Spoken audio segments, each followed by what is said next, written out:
Welcome to The Big Conversation here on Unbelievable with me, Justin Briley. The Big Conversation is a series of shows exploring faith, science, philosophy and what it means to be human in association with the Templeton Religion Trust. And today our conversation topic is Are We More Than Matter? Debating mind, consciousness and free will. And the Big Conversation partners I'm sitting down with today are Daniel Dennett and Keith Ward.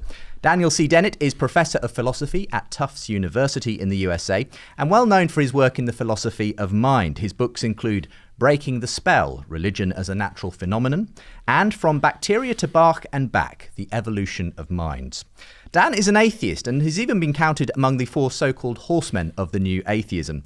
He believes that brains, mind and consciousness can be explained in purely material terms, with no need for anything other than a naturalist view of reality. Keith Ward is a British philosopher who's held various positions, including Regius Professor of Divinity at Oxford University, and he's presently Professor at Roehampton University. His books include Why There Almost Certainly Is a God and More Than Matter, and Keith holds to an idealist view of the mind, believing that consciousness is the primary reality upon which the material world is dependent, and that our existence as conscious, self-aware creatures is dependent on an ultimate mind, God. So Keith and Daniel, welcome along to the program. Great to have you here. Delighted to be here.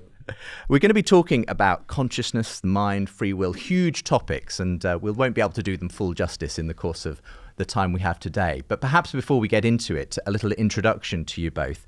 Dan, are you happy to wear the label atheist? Is that something you've called yourself for a long time? I'm happy to wear the label. For years I didn't bother, but then it seemed that, especially in the United States, there was a sort of theocratic boom, and it seemed important just to tell people, you don't have to make a big deal of it. Just say, no, I'm an atheist, and you know a lot of atheists. A lot of Americans need to hear that.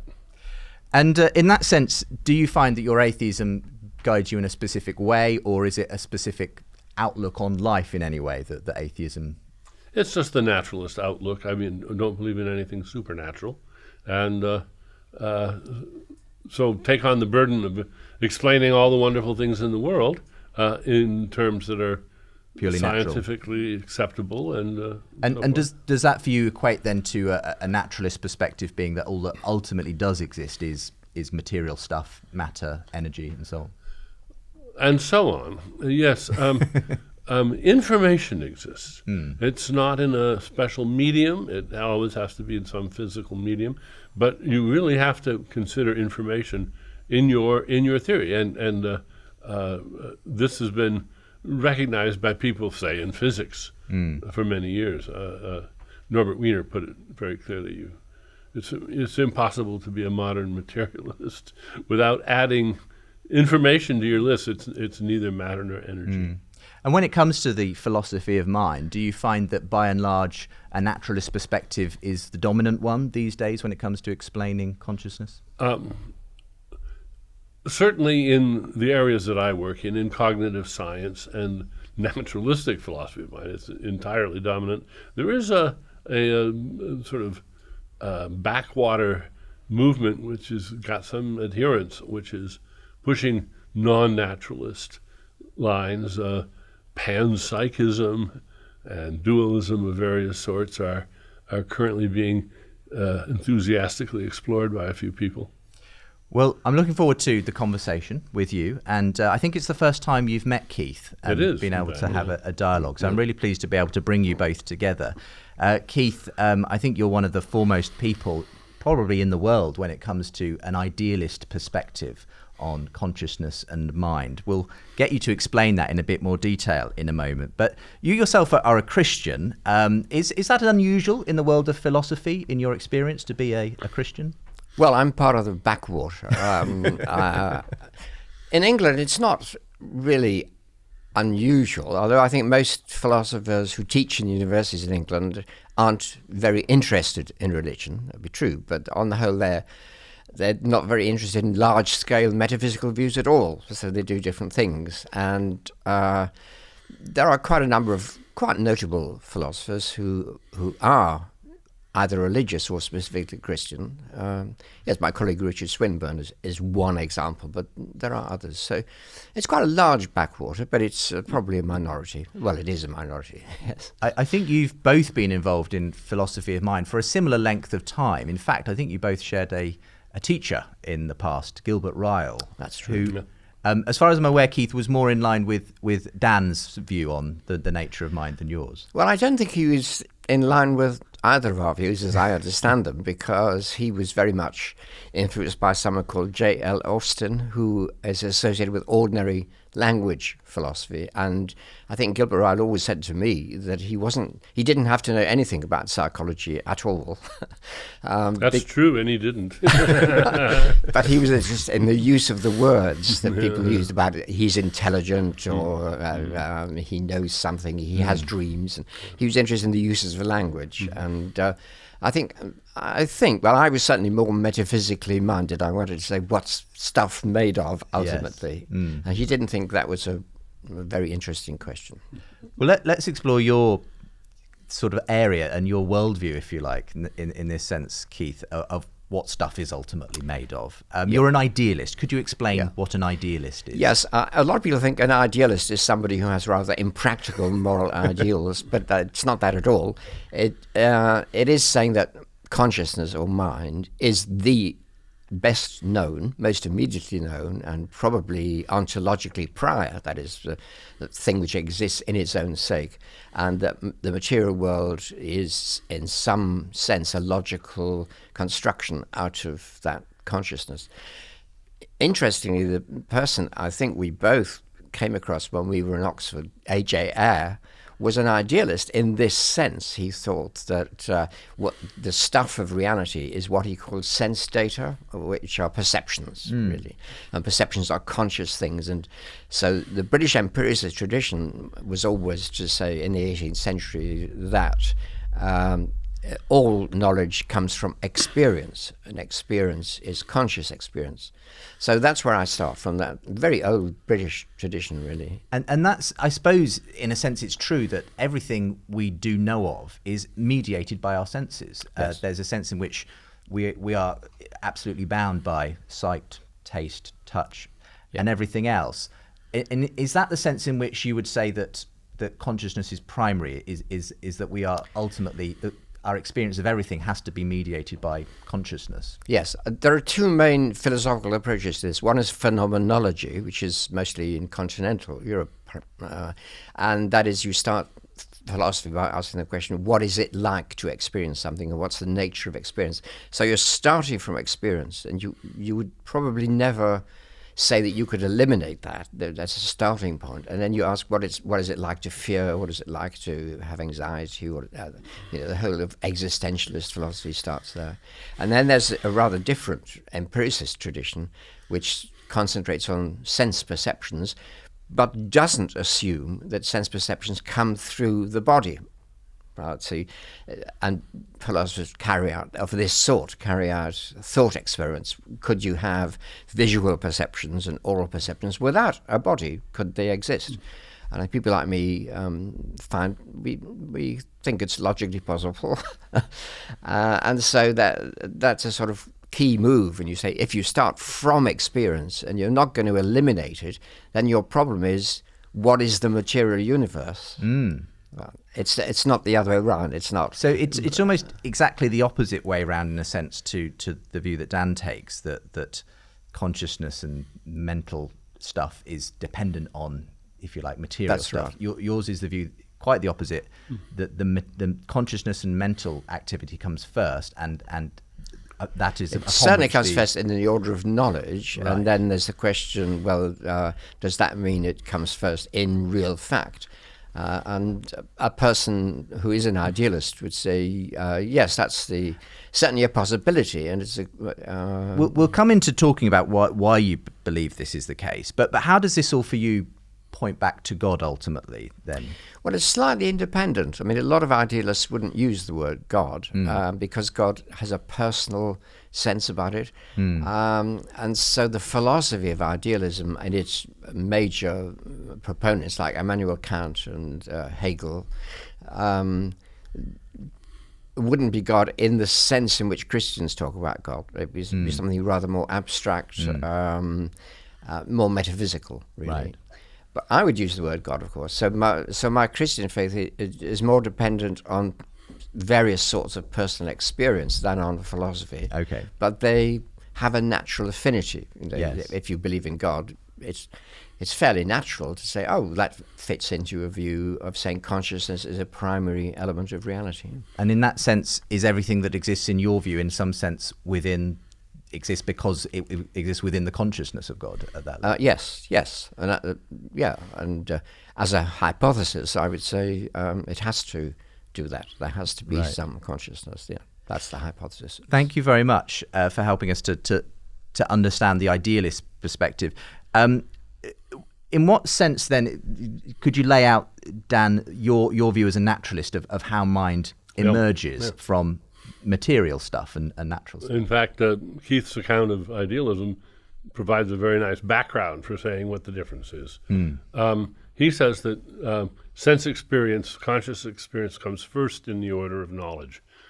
And I said, first in one sense, you you have to be awake and have experiences to start learning about science. But when you do, what you discover is that not only do your senses deceive you, but sometimes you are wrong about your very own experience. You're not the authoritative, infallible, internal witness that you think you are. And if you want to understand science, and I think an idealist has two choices. They can either just ignore science, the material science, physical science, or they can somehow couch it within their idealistic framework, but and then take it very seriously.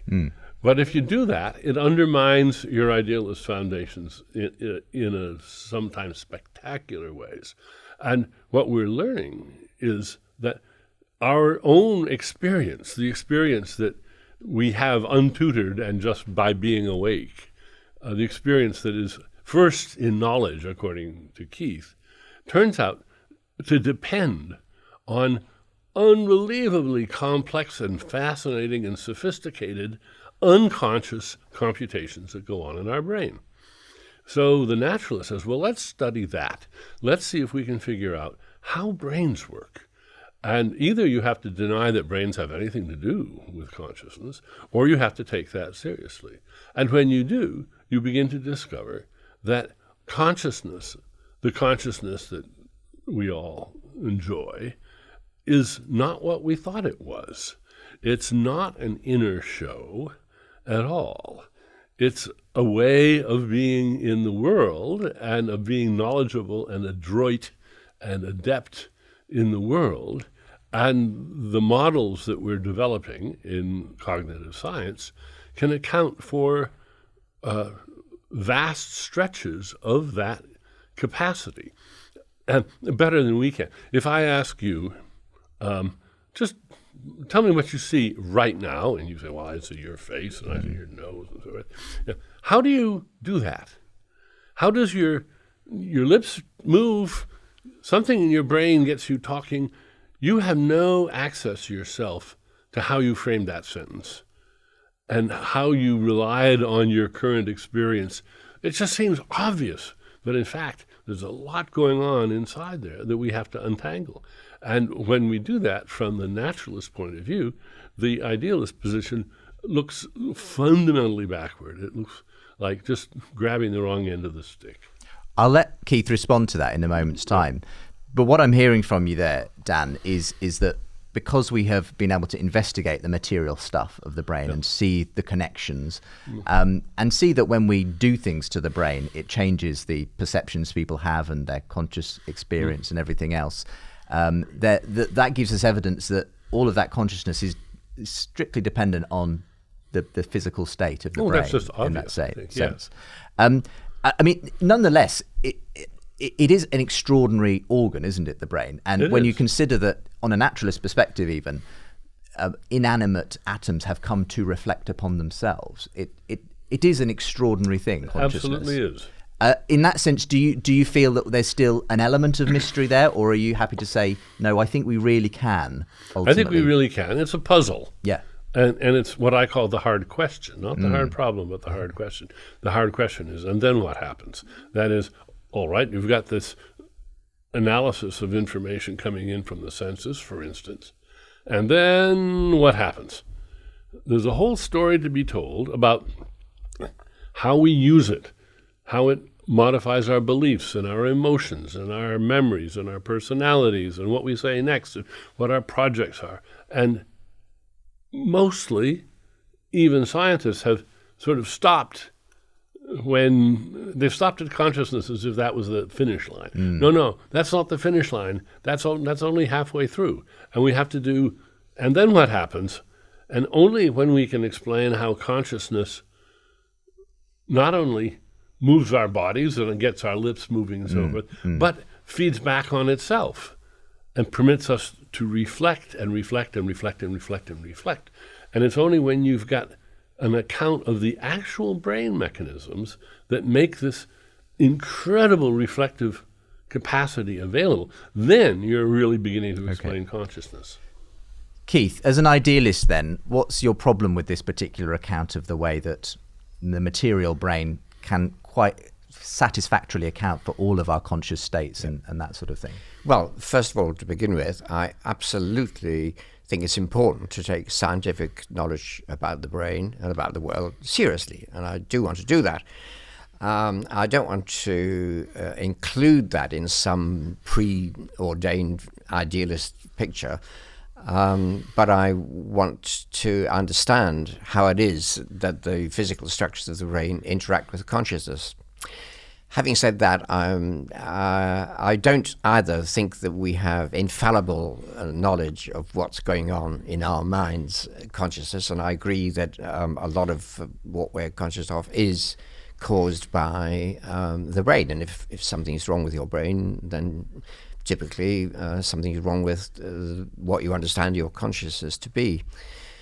So it's not an infallible thing, consciousness, but I think it is a thing in the broadest sense. That is to say, if you made a list of the items that exist in the universe, and you had electrons and quarks and superstrings and whatever, and brains, of course, you would also have to add and consciousness, because I'm not convinced that a study of the brain will ever answer the question how consciousness originates. I don't see how that could be done, because you could say, well, when a brain of some sort is in a certain configuration, then consciousness occurs. But that seems to me to be a causal relationship, which is contingent. It could have been different. Just explain that a bit more. What's the problem with the idea of consciousness arising by a particular, combination of neurochemicals? Well, because a combination of neurons and chemicals is exactly that, and you could know all about that and not know about there being any consciousness. I mean, we take an example which appeals to me about an ant. Right? Think of an ant and say, is an ant conscious? Well, I really think we don't know. I don't think ants are conscious personally, but I really don't know. But if I ask that question, I'm asking whether there is something about an ant that physical inspection cannot decide. Right? So I don't think any physical inspection of an ant will tell you whether it's conscious. Right? That's how it seems. It's to something me. you can only experience directly yourself, in a sense. That's a problem for an idealist, that you can't ever experience directly anybody else's consciousness. But I do think that I experience directly my own consciousness, and that I know when I'm aware of something, not infallibly, but at least I know when I'm aware. And I think that's something additional to any physical description of what's happening in my brain. It sounds a bit like what Keith's describing there, I could be wrong, is something along the lines of the hard problem of consciousness. It is. Dan, do you want to explain what that is and what your response to it is, why you don't think it's a problem? The philosopher David Chalmers dubbed something the hard problem, capital H, capital P. And it's just the problem that Keith outlined. That is, what is there in addition to the adroitness of the ant, which for David doesn't settle anything? is it conscious? And how do we tell the difference between a zombie, which is just as animated as Keith there, but for all we know isn't conscious? And I think this is a subtle trick, sort of like a magician's trick, which gets our imaginations off on the wrong foot. I don't think there is a hard problem. It's just Chalmers' baptism of this hard problem, which has got people convinced there's a hard problem. When he first introduced it, I said, this is just vitalism reborn. After all, there's the hard problem of whether something's alive. How do we know the ant's alive? You say, well, look at it. Well, that doesn't prove it. It might just be a robot. I mean, maybe it's a zombie ant, or maybe it's not even alive. Now, physicists, biologists, they don't argue about this. The line between living and not living is not an interesting theoretical line. We've learned, well, are proteins alive? Are motor proteins alive, or are they just little robots? Cells are alive. Yeah. How about viruses? Don't ask. We understand that the complexity gradually creates things which are manifestly alive. Amoebas are alive. And we don't have to create a strict cutoff at which pinpoint life. And there's no élan vital. There's no extra substance that you have to put in there that distinguishes the living from the unliving, as many people thought. Those were the vitalists. And I think that Chalmers and Keith here on his own expression, they're remaking the vitalist mistake, and now they simply moved up a notch and they say there's an extra soupçon of something, which is consciousness, which has nothing, and Chalmers is very clear about this, has nothing to do with all the things that I study about consciousness. It has nothing to do with the ability to answer questions or to have your memory adjusted or to change your beliefs or become, get converted religiously. All of those things, those are the easy problems of consciousness. The only problem that's left over is whether you're conscious. And in that sense, it looks exactly like vitalism. And when I put it to David that that's what it is, he said, no, it isn't. The problems are entirely different. And we don't have David here, but we do have Keith. So Keith, what do you make of the way that Dan has laid out the hard problem of consciousness there, and for you? Right. Well, I don't think vitalism is a problem of any sort. I mean, because as far as I can see, to describe a thing as living is to talk about its reproductive capacities and its behavioral capacities, and that's okay. And I think you can have a very shady boundary in deciding whether you call a bacterium alive or not. But consciousness is not like that. It's not a decision about whether to call something conscious or not. It's a real fact. You want to know, do ants have feelings? And a feeling is something that I know. I have feelings. I started life as a musician, so to me music is very important. And music is consciously perceived. I mean, if it wasn't consciously perceived, I wouldn't be interested in it, right? So whatever is going on in my brain to produce me enjoying music, that doesn't explain my enjoyment of the music. That's an inner experience that nobody else can share. And how I think of Wagner's Ring is totally different from the way that some other people think of it. But it's the same experience. The same things are happening, the same electrochemical wavelengths are going along, and that same neurons are firing, perhaps. And is it the case that, in your view, the fact that you could look at a person's brain when they're listening to Wagner and say, oh, I can see neurons firing and brain chemistry going on, but that cannot be equated with the same thing as the experience of hearing music? Exactly. It can't. It's not an identity. There's no identity between finding blood flow in the brain or electrical activity in the brain and whatever it is that they're enjoying when they enjoy a piece of music. In that sense, it's a qualitative difference. It's a qualitative difference, and also one which is, it's not like vitalism, because it's not, in vitalism, there's nothing extra which makes something alive. You describe it by describing the biological facts. But I do think that with consciousness there is something extra, and there could be a zombie. I mean, there could be a person just like me, but wasn't conscious. And I think it probably could be. Somebody could Right. make one. And you get the same problem with a robot. If you made a robot which you couldn't tell the difference in this famous Turing test, you couldn't tell the difference between it and a human being, there would still be a question which you couldn't resolve. Is it actually having experiences? And you wouldn't be able to answer that question. And this is a live discussion, obviously, with the advent of artificial intelligence and so on. It is, yes. But ultimately, when it comes down to it, the fact that you think you cannot equate a brain state with the actual experience of listening to Wagner or seeing the color red or whatever it might be means that for you, this consciousness is something qualitatively different from the material. Well, it's not stuff. only that, you see. It's not just a hypothetical thing. It's that what makes my life worthwhile is my conscious experiences and how I cope with them. And my brain, I go along with whatever people tell me about my brain, and that might be very important, but it's not what I'm primarily concerned with, right? I'd be fascinated to know what happens in my brain when I listen to Wagner, but what I'm primarily concerned with is how meaningful it is to me and the difference it makes to my life. And that is something no physicist could ever tell me. But then you should be interested in asking the hard question, and then what happens? So the music is very meaningful to you.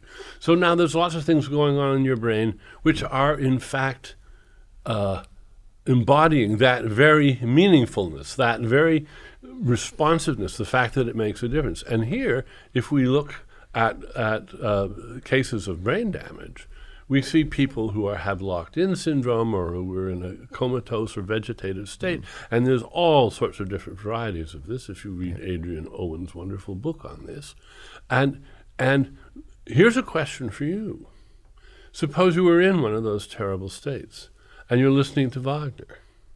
And if you're really in a deep coma, then I think you would say, well, then I'm not conscious, of course, and it doesn't matter what's happening in my brain. I'm not enjoying it even. All right, so now we raise the level a bit. And this is analogous to moving on up through from the proteins to the cells and to the ant and so forth.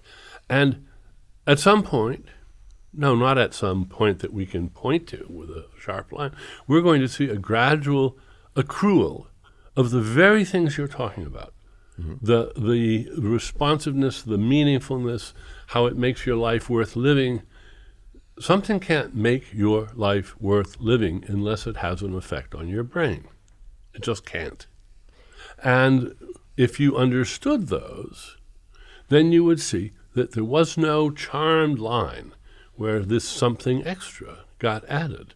There's just more and more of making your life worth living. And there are almost certainly are states that you could be in. For instance, your loved ones might say, play Wagner through headphones into his ears. This will give him solace. And they may not be able to tell now whether this is giving you solace, but if they could read your brainwaves, they might be able to say, yes, see, look at these are the reactions of a person who can enjoy, who is thrilled by the music, even though he can't talk, even though he can't. And so there's every imaginable variant from dead comatose to wide awake thrilled. And at no point does a special extra thing called consciousness come into it. Well, I'm not at all happy about that. I agree that, of course, there are different degrees of consciousness. I agree also that the brain works and solves problems and things when you're not conscious. I mean, I agree with that. So I agree there is a causal connection between the brain. I mean, in my view, the brain does exist. Right? Good. I'm not an idealist who said there's no brain. That's right. And the brain gives you access, and if it's working normally, it will give you the access that we call full consciousness. If it's unusual in some way, then that affects the quality of your consciousness. So I see this as an access. The brain is an access machine to consciousness. So to put this quite bluntly, if somebody suffers from Alzheimer's, then their memories are not retrievable by the brain. The brain has no access to those memories. But I actually think those memories continue to exist, but not in the physical brain. That's my view. Yes. Why do you think that's such a, why do you disagree so strongly with that view, Dan? Well, Keith talks about the brain gives you access. Who's this you? You are your living brain. Close enough. There's no extra Cartesian race cogitans that has access through the pineal to some parts of some things going on in the brain. What access has to mean in a naturalistic context is that, in effect, some parts of the brain have information that is retrievable by them, usable, that modulates their behavior or not. And these access relations are being mapped out very clearly these days. There's still some major puzzles. But when you talk about Alzheimer's, for instance, we can talk about the gradual dissolution of paths of access that are normally there and that play very important roles. But there's never a place where we say, and here's where the access to you as an ego, as an inner witness comes into the picture. That is the image which is deeply ingrained in our way of thinking, and it's just time to learn how to describe it. As far as you're concerned, then, that idea of personal identity is an illusion. We are simply the accumulated product of our brain states in that sense, if we're anything. It's not an illusion in the sense that there isn't a continuing Keith and a continuing Justin, but it is an illusion if you think that there's a sort of an essential nugget which is you, which just happens to be in this body or just happens to be in that body. That idea, which is a very familiar idea from religions. Theologically, we might call this the soul. We might. And you've written on the concept of the soul. So what's your view on this idea? I'm all for the soul. I mean, all in favor. And this moves on to a second level. The first level of discussion really was whether there are things like perceptions and thoughts and feelings, which you might say could exist, as in Buddhism or as in David Hume, perhaps, as a series of somehow linked perceptions, thoughts, and feelings. And so you've got this without a selfless series. And then, so the second stage is say, well, is there anything that holds this series together? And I do believe, and idealists and dualists too, though I'm not a dualist, but idealists and dualists both think there is. You have to talk about not just a series of experiences, not infallibly known and not necessarily all connected together, but there is something which enables that to be known as a series. So my experiences are the things I remember, the things I look forward to. And again, to take an example from music, if I hear the last chord of a Beethoven symphony, I hear it as the last chord of a symphony, which is very different from just having an experience of a chord. So memory is linked somehow, and this is a great problem for people in some Buddhist schools who think of the self as a chain of experiences. And you have to say, well, then there must be something which is a subject, and here it is, a subject of experience. So experiences are possessed by something. Now, I think Daniel might say the brain, or part of the brain, and I'd think, no, it's nothing physical. See, that's the point. So I wouldn't call this supernatural, but it's not physical. So it's supranatural, that is to say. It doesn't come within the physical realm of public verification. And the subject that is experiencing and remembering and looking forward to, this is the immaterial me, in a sense. Yes, it is. It is not a material thing. It cannot simply be the brain that is having the subject. So I strongly don't believe that I am my brain. I think my brain is part of me. I do think that. And I do think I'm essentially embodied, right? Nevertheless, I do think I am essentially a subject of experiences. Right. And what's going on when you're having it? And we can't avoid this language of I and you and me. It's deeply embedded, as you say, Dan. Yeah. But nonetheless, you think we're wrong to sort of assume that there is a ghost in the machine, as it were. There isn't a ghost in the machine. What there is information. And information that is organized and that uses memory and anticipation to organize that information. And that can be considered to be the sort of software that's running on the brain.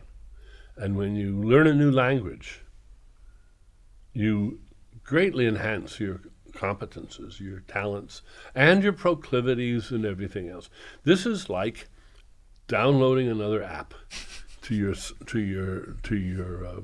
hardware. Smartphone. Yeah, yes. Right. Now the brain's a hardware, but the organization of the brain is the software, and that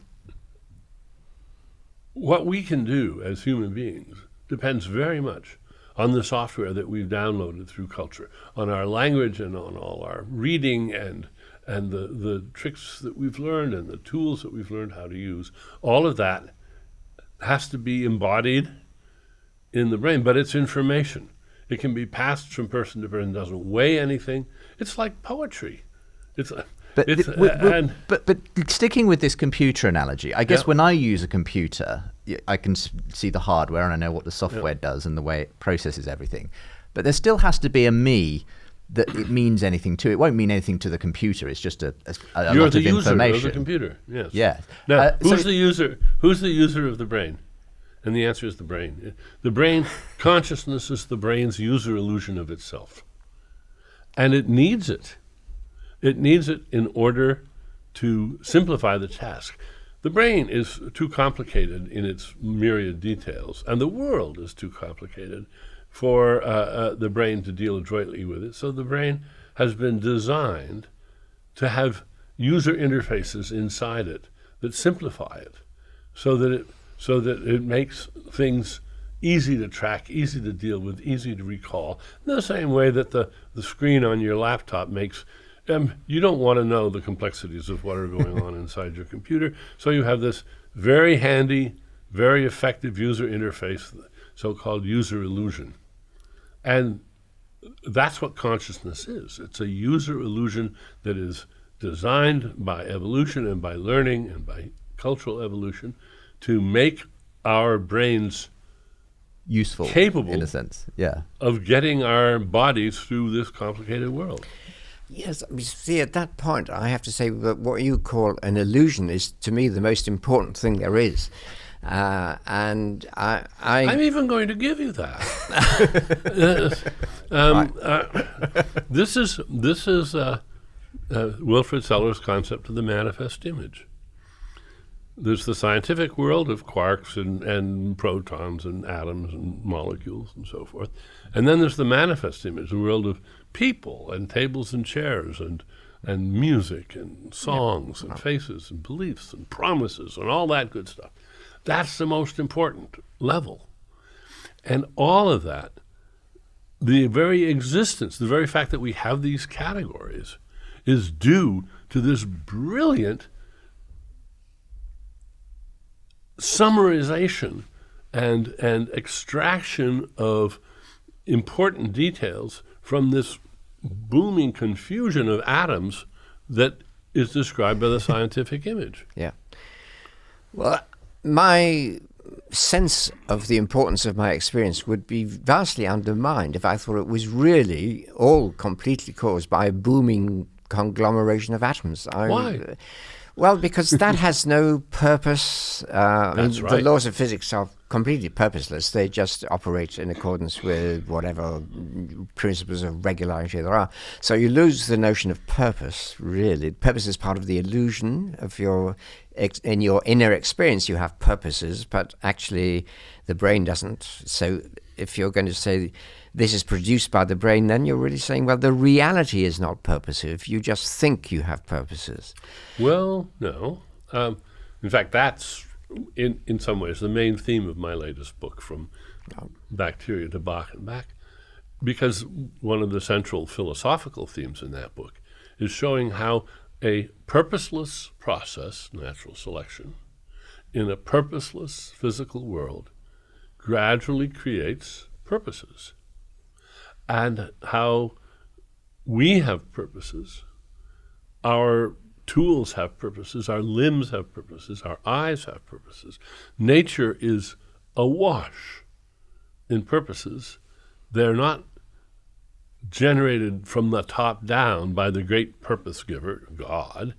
They emerge from the bottom up from a purposeless process. That's the genius of Darwin's idea. Right. Well, I think that's a heroic project. It is. It is, but I don't think it's a possible one. Tell us why. Well, because purpose, if you think of something philosophers call intentionality, what you're thinking of there is you have an idea in your mind and you're going to, say, write a book next year. And so you think you have an idea in your mind of writing a book next year, but this idea refers to something that's future. It's not something that's actually present. So you don't give a complete description of the idea by just describing what's actually in your mind at the moment, right? Because it has to refer to the future, okay? And it's very difficult, I think, for a materialist or a naturalist to say what it is about physical processes which don't refer to the future, because how could they? What would that mean? The concept of something in your present behavior being determined by the thought of something which doesn't exist in the future, and the purpose is you trying to get that. So the idea looks, to the common sense, as though your idea is having a causal effect, but it's your idea of the future having a causal effect. And I don't think a physical description can cope with that idea, which is about it's the aboutness. It's how I know you. I mean, I know that we'll come back to you in a moment, Dan. But from your point of view, Keith, what I'm hearing is that the idea of purpose has to have a reality to it that it simply can't have. Yes, on a purely physical explanation. Well, even Daniel says it emerges. It says of purpose emerges from a non-purposive background, and I think it's such a different concept. It's the idea of causation by an idea of the future, which is very different from causation by being pushed from the past. Right. And what other problems for you emerge when we, as it were, do away with your concept of personal identity? Because I mean, this might be a good point at which to start talking about free will and moral agency and that sort of thing. Well, along with purpose, the other thing that correlates with it is the idea of value. Now, at this point, again, we might have a disagreement here, because I do think that one of the important things about human life is that there are values which we don't invent. So that's a basic philosophical option, I think, that you say values are objective in the sense that some things really are worthwhile and of value, even if nobody thinks they are. And that in thinking of a moral value, you ought to be charitable, for example. That is true. I think that's a moral truth, and you can discover that it's true. You ought to be charitable. It's not something you decide or invent. And so that's another basic philosophical. It's an option, really. But if you go for the option of there being objective values, that correlates with purposes, because your purpose is to achieve something of value. So they go together, purpose and value. And I can't see that they would enter into any physical description of the brain or of anything else. And so in that sense, this value that you believe exists independently of our brain states or anything else. I'm not the word independently. I mean, it's obviously not. There is that causal connection, but it's subjective, as you say. But it's objective. I think I would believe, and I think again, it's not decidable neutrally, but I would believe that there are moral obligations on people, whether or not they think there are. And that is a truth about the universe. And can this only make sense in when we're talking about a personal identity, the idea that we are a person who has who exists through time and is not in a sense just a value is not part of a physical catalogue of things, and it correlates with a purpose. Your purpose is to obtain something of value, so that correlates with agency, and that correlates with the idea of a subject self, which is other than just a stream of experiences, which was actually aimed to produce values. All those things connect together. I think this will take us into the whole area as well of determinism and free will and so on. Well, can I just respond? But please do respond. To Keith's yes, a line about purpose. What he's adopting is, I think, quite clearly a sort of top-down theory of purpose. He doesn't think it can bubble up from purposeless processes, the way Darwin and people who are Darwinians like me would say. And he says he doesn't see how this future-looking purpose could ever be accounted for in terms of something like the Darwinian purpose, the Darwinian process. You should learn about Bayesian predictive coding. It's the big bandwagon in cognitive neuroscience right now, which is precisely how the brain is always anticipating, projecting, forming hypotheses, in effect, about what's going to happen next, and then checking those hypotheses against the data coming in. This is how our brains get the adroitness and the real-time capacity that they do. They're designed to look ahead. They're designed by Darwinian processes to anticipate the future based on the experience of the past. And since the future isn't always just like the past, they make mistakes. But they are also designed for those very mistakes to feed back into the system and correct those mistakes. So the brain operates as a generator of anticipations which are then tested against the world, and it's a constantly revising sort of a moving target about trying to get the immediate future right, and then of course that in turn permits us to have long-range goals in the future. Another thing you said, Keith, is you thought there were values that were not, as it were, human-made, because human beings maybe didn't even realize that they had these values. But there's no reason why something that is ultimately a human construction, a human artifact, can't have surprises in it. The game of chess is certainly a human construct, and yet people are still learning things that you can and can't do in chess. So there's plenty of discovery in even something as simple as chess.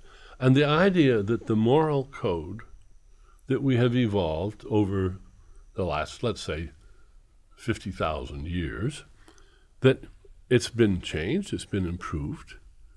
No help from religion there, by the way. Religion has dragged its feet along the way. All the improvements from Old Testament morality today have been hard won by rational argument and largely fought by the churches. But we've learned better than that old morality. We've constantly improved our sense of morality, and that can go on in the future, and we may learn. Doesn't the word improve suggest there is some objective standard to which we are heading? Oh yes, and in the same way that when they, to keep it very simple, I want to deliberately have a simple example. When they added the castling rule to chess, they improved the game of chess. Why? Well, because people who are the chess players found the game sort of too slow if you didn't have this move. It just made the game more wonderful, more interesting. And similarly, there are practices which were not only condoned but even required in Old Testament morality, which we completely shun today. We would never dream of behaving that way. Well, can I just few things to respond chess? to there. Well, because computers can play chess very well, of course, and they could beat me any time. And Deep Blue could beat me any day of the week. But I don't think a computer would say, "Well, I play chess because it's more interesting and it gives me a sense of, whatever imaginative that's right, but creativity." So what? Well, so I don't think computers would play chess unless they were made to. I mean, people play chess for fun, and that's not something that machines do. They don't do things for fun. And so not yet. Not yet. Well, I think here, what you're doing is taking a bet on the future. You're saying, I bet that brain science will develop in such a way that it will show that all these things can be done perfectly well by a machine. And I suppose my bet is that that's not going to happen. And that you could get a zombie which acted like a robot, like a human being, but still felt and experienced nothing and didn't get thrilled by things that were happening or invent new moves because they were exciting. It would just appear to be thrilled. It would just appear to be. And it would guide its life by its being thrilled by this. Yes, but that still wouldn't be the same. Okay. Just wanted to make sure that your zombie was indistinguishable from a normal conscious human being. It's externally and publicly indistinguishable, Good, okay. But internally it is distinguishable. You never know because it was probably trained to tell you that it had deep feelings, so you still couldn't tell. I mean, we're getting into the whole area of artificial intelligence in a sense, but coming back to your view that this objective moral realm exists, and I think on Dan's view, well, we can simply explain that by an evolutionary history which helps us to interact better and so on, and we don't discover these things. They're simply emergent, like everything else in our experience. And he has critiques, obviously, of religion and the Old Testament in terms of saying, well, we can certainly see that we're better off now with the morality we've developed over the thousands of years since Of course. then. I mean, I have to say that I think Jesus had something to do with that improvement, and that we haven't yet managed to live up to any of the things that he said about it. Religion, yes, okay, is a very ambiguous phenomenon, but if the religion is about the person who taught something like the Sermon on the Mount, we've got a pretty improved I'm happy to morality. accept that. I think he was a very clever man. Yeah, and a very good man. And a good man. But not perfect. So for me, goodness is a quality of the universe. That is to say, that not that the universe is all perfect. I don't mean that. I mean that the obligation to seek goodness is a fact about the universe. And I can't put that into a physicalist account of the universe. So I can't see how it would fit. Whereas, well, if I can introduce the word God at last, I think if you had the mind of God or the mind of the Creator, then the obligation to achieve true goodness, not some arbitrary command that God made up, that obligation would fit into a picture of the universe as founded on a morally obliging reality, which would be a mind, and it wouldn't be a brain. I mean, nobody thinks there's a cosmic brain. So I think if you're wanting to rule out the idea of God by definition, by saying, well, there couldn't be such a brain, I agree there couldn't. So that comes down to the question, just as a thought experiment, well, could there not be a mind which did not, like human minds, depend upon the good functioning of a brain? And I don't see why not.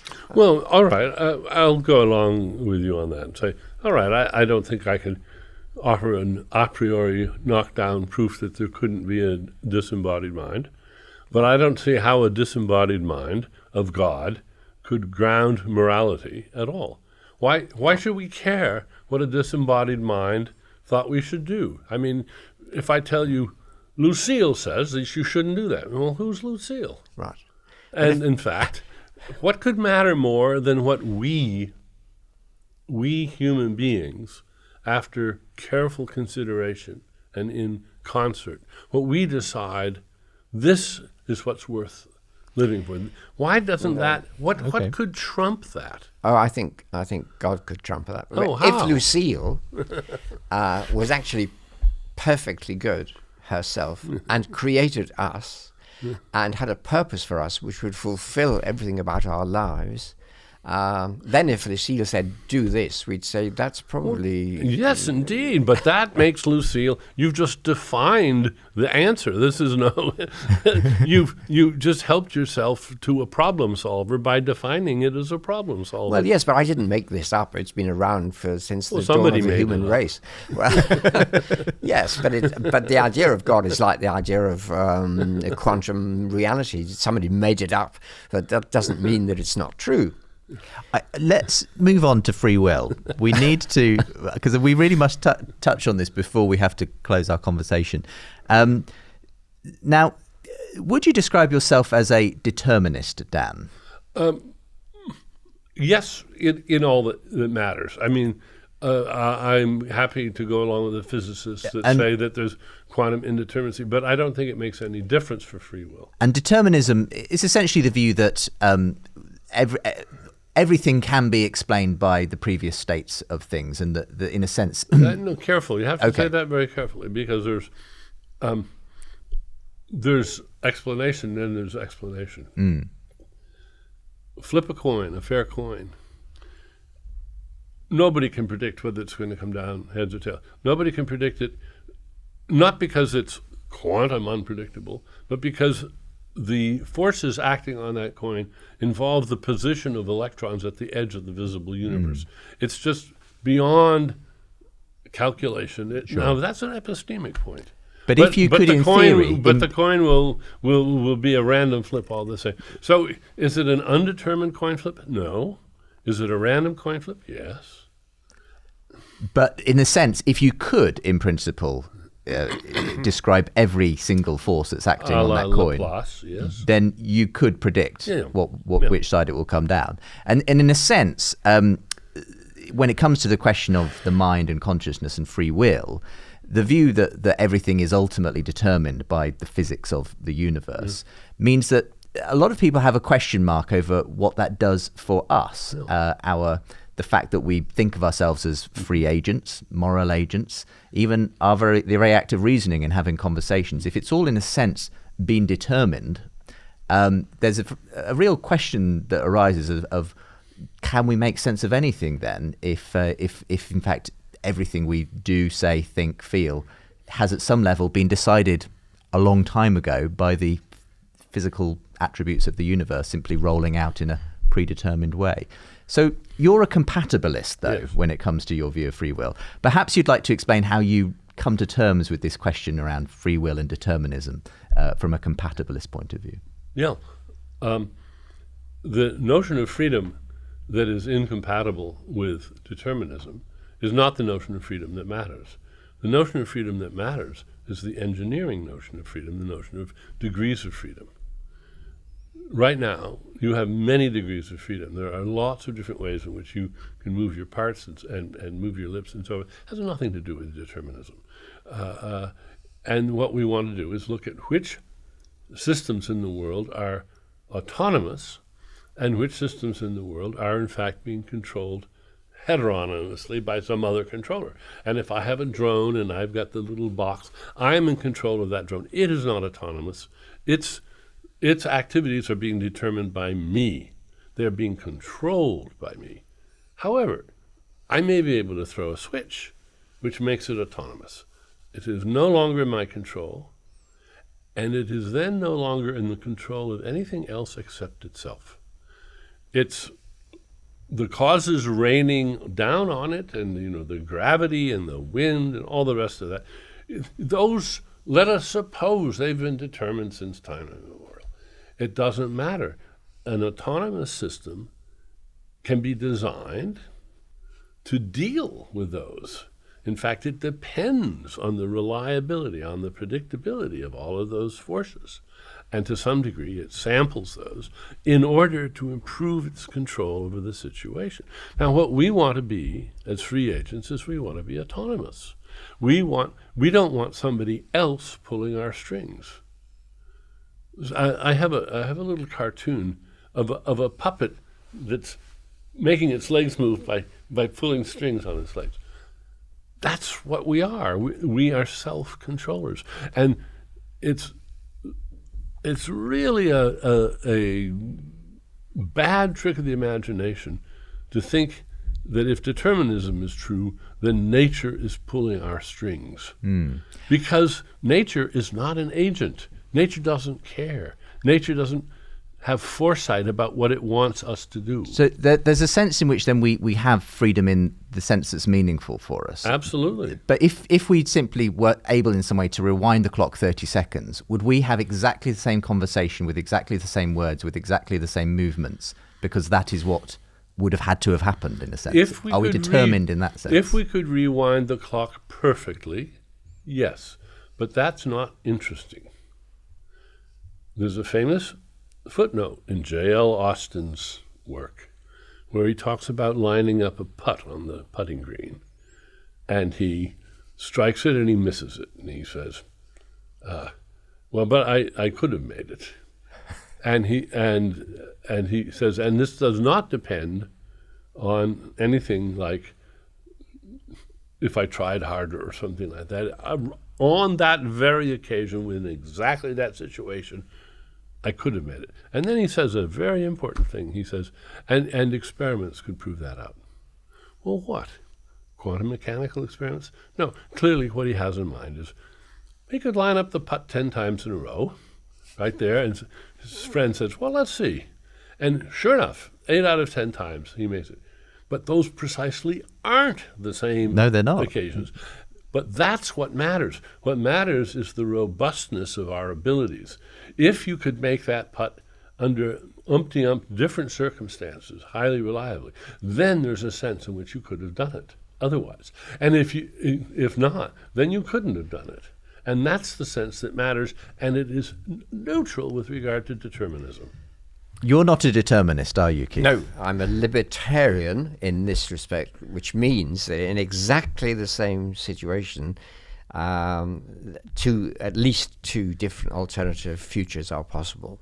So if you rewound the clock, and did the putt again under exactly the same conditions, you might get a different outcome. You could get a different outcome. Why would that make a difference? Well, it wouldn't as such make a difference, but if you thought that you have an alternative set of futures and that it's under your control which one of those happens, that makes a difference. Yes, but I believe that. No, you don't say that, because you say if you perfectly rewound it. Well, but you can't do that. No, you can't do that. No, but I mean, it's a thought experiment, obviously. But I think your view is, Keith, and as a libertarian, when it comes to free will, you believe we do have genuine free will. Yes. I think one of the rules in English law, and I think in American law too, is that you can only be guilty of something if you could have done otherwise. Now, that's precisely the J.L. Austin quote you use, but I think lawyers would interpret this to mean. At that time, he didn't have to do the things he did. Nothing made him, not even himself. He didn't make himself do that. He should not have done it. He did what he should not have done. Now, that's the problem that people like me would struggle with.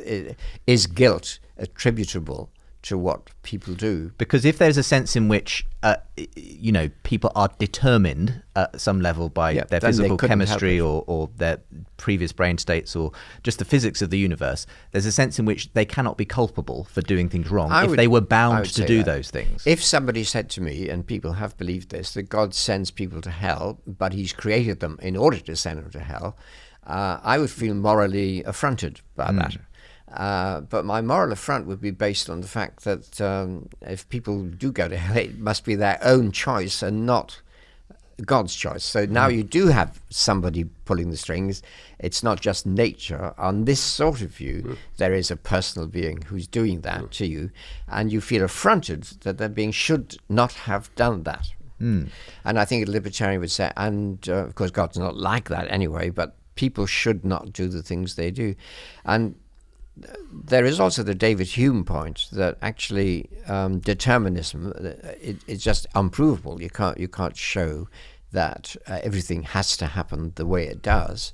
Unfortunately for the libertarian, if a free choice really involves the conditions you say, then how could you be responsible because you can't determine which choice you make? That is, all of your previous education. Suppose does not determine it. Does not determine. In other words, I assume that you've been raised to be a very moral and non-violent man.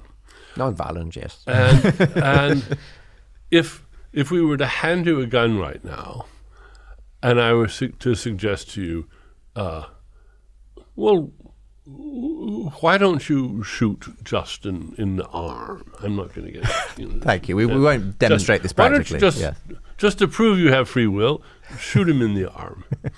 Now, I might surprise you. You might, but you won't, and you won't because you know better, and your prior experience makes this. I'd bet very, very large sums of money. You're not going to do it, and it's going to be a free choice, and you just better hope that it's not an undetermined choice, because if it were, then you might suddenly find yourself doing it in spite of all of your previous... My view is not that you would find yourself doing it, but that you could decide to do it, which is very different. Well, who's the you that's doing this deciding? Well, I've got a you see. You might not have a you, but you've just got a brain. I've got a you. So I've got a self. The subject self, which is the soul in Christian terms, is also an agent self. So it has a certain agency which it decides between courses of action. So it is not determined by its past behavior. Now, in the case, I would not actually shoot Justin, but there are things I would do to Justin if you ask me to. And I'm feeling worried here, but yeah, carry on. Well, and I might decide, and some of them I might, well, for example, if you say, could you inflate how much it costs you to get here by train and so make a bit of money on the side? Well, I might have realistic problem. You might not be the most moral person. You might I might not be as moral as you think I am. So I might say, well, I decide to do this. And it would be, nothing of us would make it the case that I was going to decide in a particular, I would at that moment make a decision. I mean, when Dan says, well, the fact that you were brought up to be a moral person and you've got a good education and so on, for you, those aren't determining things. They're not determining, even if they strongly influence. Strongly influencing the way that you do lead your life, but they're not, in a sense, determining the outcomes. That's true. Though I agree with a generally Aristotelian view that habit actually constrains virtue, so that if you have learned to always be honest in your life, there's a better chance you'll continue to do an honest thing. But nevertheless, there are tipping points, and when people are put in crisis situations, as they can be, then I think at that point... So I think the type of determinism we're talking about is different as far as Keith's concerned. It's not a hard determinism in the sense of the type of physical determinism that perhaps you believe ultimately governs everything, Dan. If Keith has been raised in a moral environment, that's an influence rather than a determining factor of how he will behave. Well, he could still do otherwise.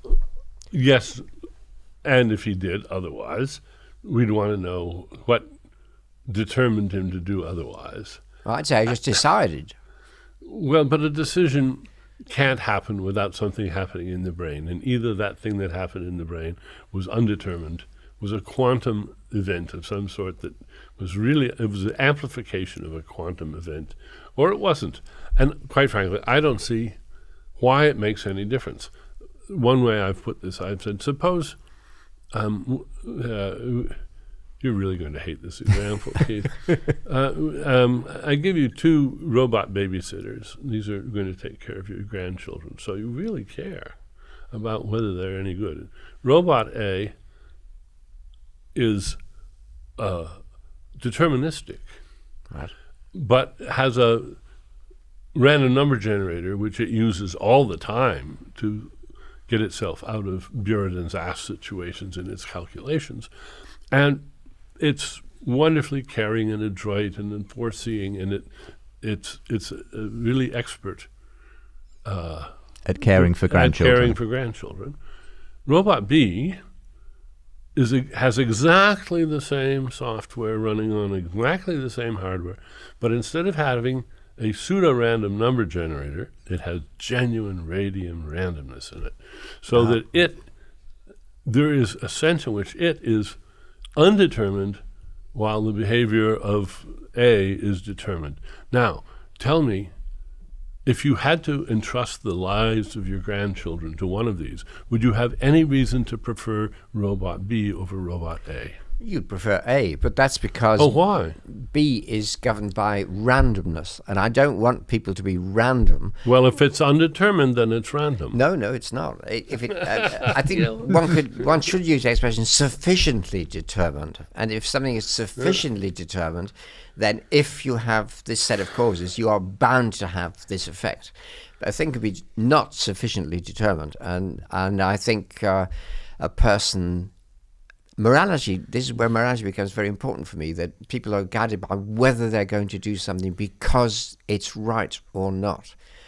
And if you could make a robot which could consider moral questions. Oh, both A and B do that. Do they? Oh, yeah. That's what I doubt. I doubt if a robot could consider the morality of an issue, and if it did, I would treat it as a person. I mean, so would I, if it could. Apart from the moral issue, for me, one of the interesting questions that the idea of determinism raises is whether we can speak of reason and rationality. Yes. Now, you're an atheist, Dan, but if all our past events are physically determined at some level, isn't your decision to be an atheist simply an accumulation of those past events? And you haven't, in a sense, decided to be an atheist. You are simply the product of a set of determined accumulation events. is it? It is one that's been accomplished by machinery that has been designed by evolution over billions of years to do a very good job of telling truth from falsehood and of not drawing unlicensed conclusions. Think of an eagle for a moment. The eagle's eye, very high fidelity, very high accuracy. It is a brilliant truth discoverer about the things that matter to eagles, and then it puts them to great use. We have wonderful senses too, and but not only do we rely on them, we have learned how to improve on them in hundreds of ways. We have eyeglasses and telescopes and microscopes and all sorts of scientific devices and methods, truth-seeking methods. Now, it's undeniable that we use those, not perfectly, but my decision to be an atheist is a product of that whole development of truth-seeking processes. And that's why it is Keith is obviously also the benefactor of all of those same processes down through the millennia, and he's chosen to be a Christian. So in some sense, isn't ultimately, if everything is ultimately determined, that you were going to be here and have this conversation, if you were around the clock perfectly, it would all happen in exactly the same way. Isn't your decision to be an atheist and Keith's decision to be a Christian ultimately simply a factor of that? There's no ultimate sense in which we've freely chosen anything in our life, and therefore can we even speak of the reasons and the truth-seeking and so on that we value? Maybe there's an ultimate sense of freedom in which neither Keith nor I nor you are free, but that's not one that cuts any ice when it comes to the question of whether we have reasons. What do you think about this, Keith? I think reasoning is difficult. Indeed, I think it's impossible to account for in purely physical terms, because to try and think about something, decide whether or not it is true, if you have a hard problem of some sort, that is not like handing it over to your brain to solve. It's like doing some really hard thinking. And that's the problem. That seems to be a directed process. That there is a you, which is, and I don't think it's just the brain, not the physical brain. You use a brain. So this is what it comes down to. I think the person, the self, the soul, uses the brain, and if the brain's not operating properly, it will probably come up with the wrong answer. But if the brain is operating properly, it still has freedom. In fact, that's what the brain exists for. So I think the soul is very dependent on the brain, and I don't deny that at all. I don't deny it either. Right. Well, you deny a soul, though, obviously. No, in fact, I was interviewed once by an Italian journalist, and the headline in the Corriere della Sera the next day was, Sì, abbiamo un'anima, ma è fatta di tanti piccoli robot. Yes, we have a soul, but it's made of lots of tiny robots. And Yes. and Yeah. and that's it. That's right. I mean, Right. we do have a soul. A colleague of mine wrote a book with the, I think, very bad title, My Brain Made Me Do It.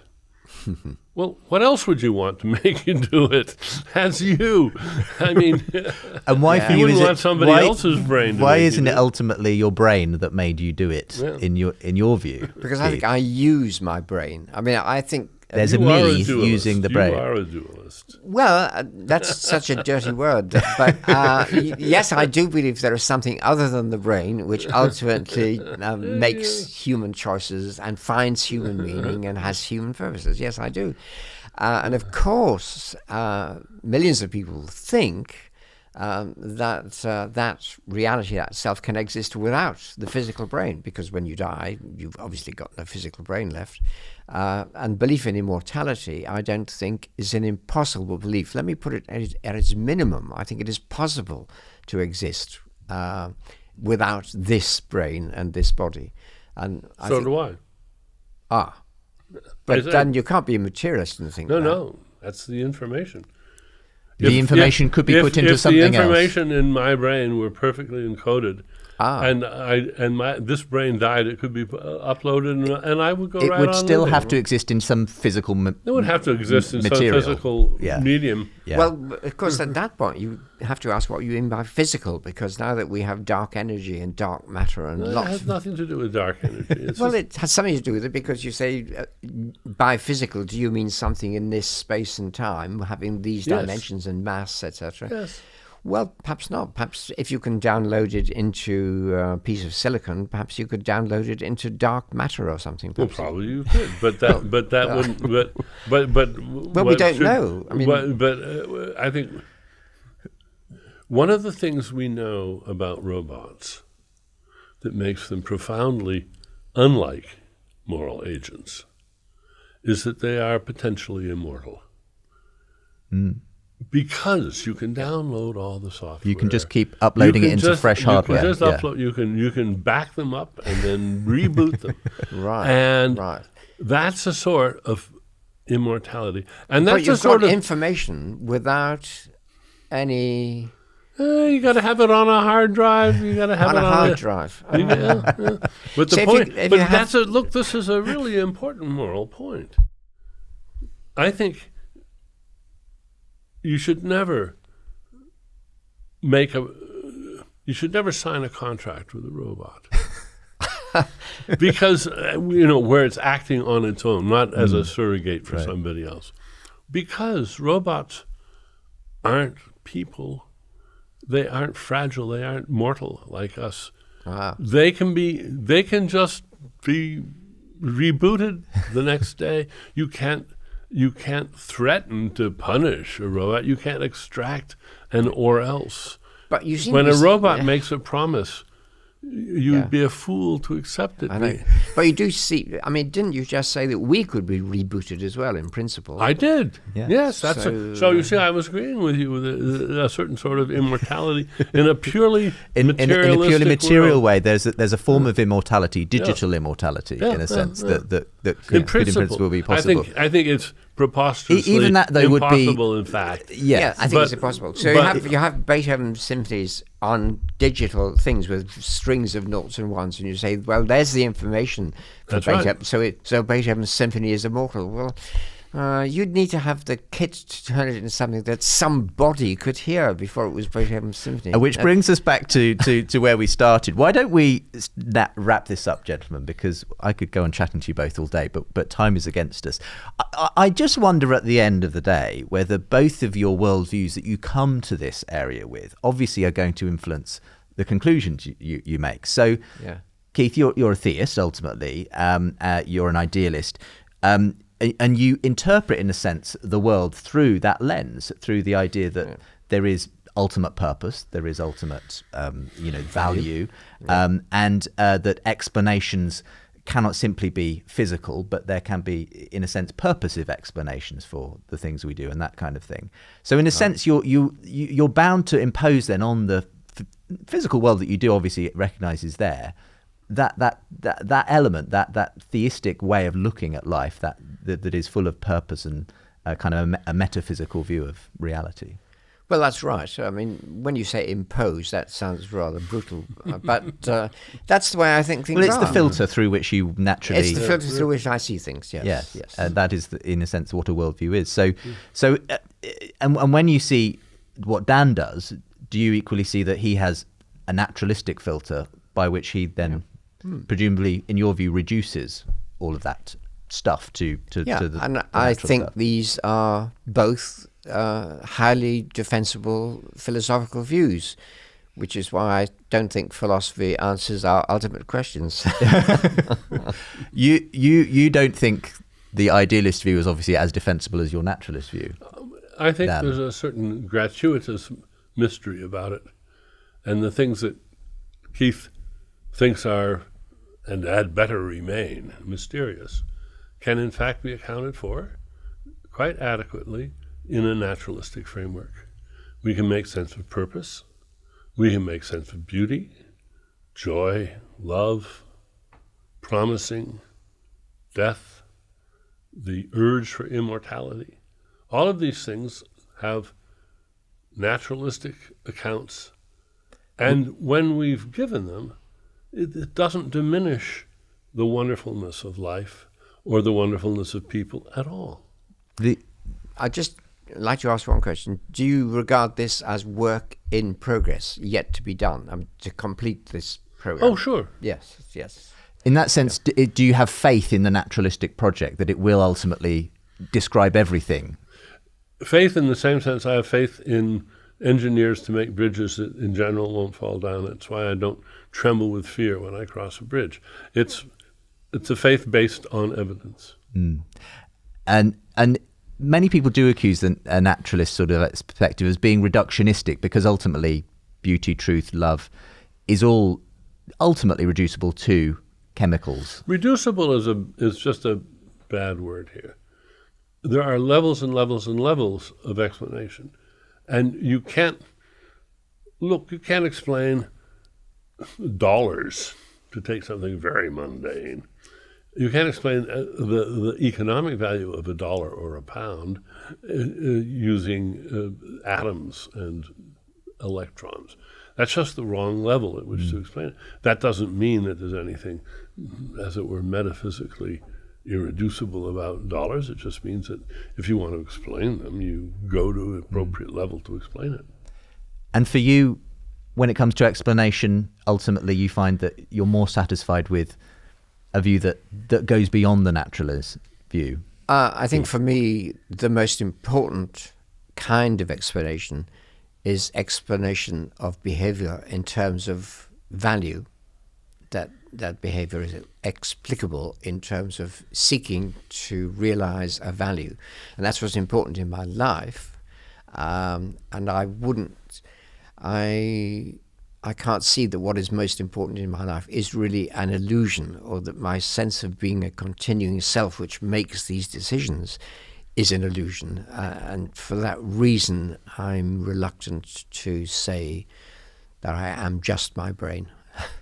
Well, certainly neither of you have been brainless today. It's been a really fascinating discussion. Thank you very much both for being with me on the program today. Okay, really thanks. Excellent conversation. My guests today have been Dan Dennett and Keith Ward. For updates, bonus content and exclusive debate clips from the series, sign up at thebigconversation.show.